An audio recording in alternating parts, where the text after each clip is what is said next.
கிட்டத்தட்ட 50 கப்பல்கள், 20 விமானங்கள், 1000த்திற்கும் மேற்பட்ட பயணிகள் காணாமல் போன ஒரு இடம் அப்படின்னு கேட்டிங்கன்னா பெர்முடா ட்ரையாங்கிள்.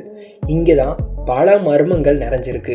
இந்த உலகத்தோட ஒட்டுமொத்த மர்மமும் நிறைஞ்சிருக்க ஒரே இடம்னு எல்லா மக்களாலையும் சொல்லப்படுறது இந்த பெர்முடா ட்ரையாங்கிள் தான். இங்கே ஆயிரக்கணக்கான மக்களும் பல கப்பல்களும் விமானங்களும் எங்கே போச்சு எப்படி போச்சுன்னு யாருக்குமே இன்னைக்கு வரையும் தெரியல. ஆனால் அந்த புதிருக்கான விடைகளை ஆராய்ச்சியாளர்கள் அந்த மர்மத்தை இன்னைக்கு உடச்சிருக்காங்க. இன்னைக்கான வீடியோவில் நம்ம அதை பற்றி தான் பார்க்க போகிறோம். இந்த வீடியோ ரொம்ப இன்ட்ரெஸ்டிங்காக இருக்கும். எந்த இடத்துலையும் ஸ்கிப் பண்ணாமல் வீடியோவை ஃபுல்லாக பாருங்கள். வீடியோக்குள்ளே போகிறதுக்கு முன்னாடி மறக்காமல் நம்ம சேனலை சப்ஸ்கிரைப் பண்ணிக்கோங்க. சரி, வாங்க வீடியோக்குள்ளே போகலாம்.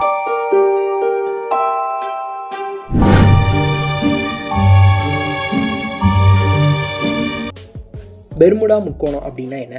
வடக்கு அமெரிக்காவோட கிழக்கு பனாமா கால்வாய்க்கு அருகில் அமைஞ்சிருக்க பெர்முடா தீவு. இதை ஒட்டி இருக்கிற அந்த முக்கோணமான இடத்துக்கு பேர் தான் பெர்முடா ட்ரையாங்கிள். இதை சாத்தானோட முக்கோணம் அப்படின்னு அங்கே இருக்க மக்கள் அழைக்கிறாங்க. அதுக்கான காரணம் என்னன்னா, அந்த கடல் பகுதியாக போகிற விமானங்களும் கப்பல்களும் எல்லாம் மாயமாகறதுனால தான். பெர்முடா முக்கோணத்துக்கு அருகே செல்லும் போது திசை காட்டி, அதாவது காம்பஸ் செயலிழக்கிறதா கொலம்பஸ் முதல் முறையாக கண்டுபிடிச்சிருக்காரு. அந்த பகுதியில் வானத்தில் ஒரு எரிபந்து மாதிரி ஒரு தோற்றத்தை அவர் பார்த்ததா சொல்லியிருக்காரு.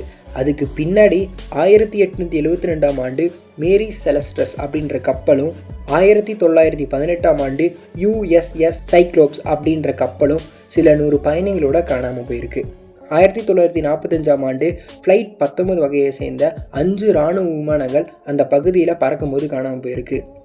1949 ஜைம்கா நாட்டுக்கு சொந்தமான பயணிகள் விமானம் 39 பயணிகளோட மாயமாயிருக்கு. இப்படி 100க்கும் மேற்பட்ட சம்பவங்கள் அந்த பகுதியில் நிகழ்ந்திருக்கு.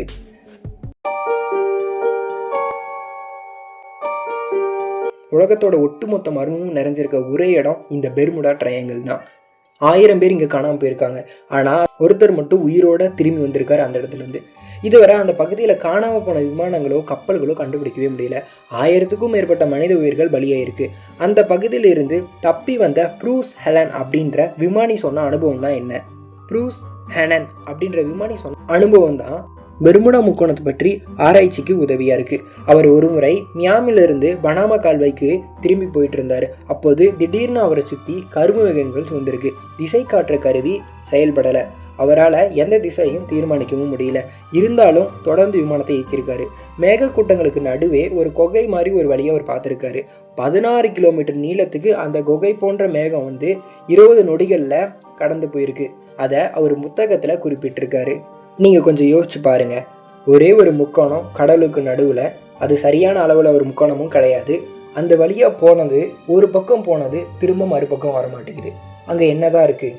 பல பேர் என்ன சொல்கிறாங்கன்னா, அங்கே அலைகள் அதிகமாக இருக்கனால கப்பல் கவுந்திருக்கலாம் அப்படின்னு சொல்கிறாங்க.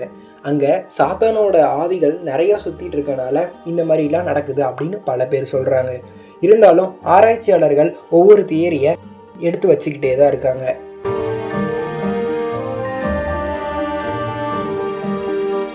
ஒரு வழியாக அங்கே என்ன நடக்குதுன்னு கண்டுபிடிச்சிட்டாங்க. சமீபத்தில் பெர்முடா முக்கோணத்துக்கு பின்னாடி இருக்க மர்மத்தை கண்டுபிடிச்சதா சொல்லி சில ஆராய்ச்சியாளர்கள் சொல்லியிருக்காங்க. ஒரு புதிய தியரியை வெளியிட்டிருக்காங்க. அது என்னன்னா, அந்த பகுதியில் நீடிக்கிற அதிகமான காற்றும் பருவநிலை மாற்றங்களால் அழுத்தம் அந்த முக்கோணத்தில் அதிகமாக ஏற்பட்டு சுழல் மேகங்கள் 170 மைல் வேகத்தில் ஏற்படுதான். அந்த அழுத்தம் தாங்க முடியாமல் தான் பல கப்பல்களும் விமானங்களும் அதுக்குள்ளே மூழ்கி இருக்கிறதா ஆராய்ச்சியாளர்கள் சொல்கிறாங்க. இது குறித்து வானியல் ஆராய்ச்சியாளர்கள் ராண்டி சேர்வனி குறிப்பிடும்போது, செயற்கைக்கோள் மூலம் பெர்முடா ட்ரையாங்கிளை புகைப்படம் எடுத்திருக்காங்க. இந்த காற்று வடிவங்கள் மிகவும் வினோதமான வடிவில் இருக்கிறதா பார்த்துருக்காங்க.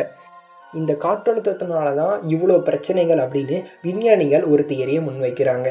இது நம்புற மாதிரி இருக்கு.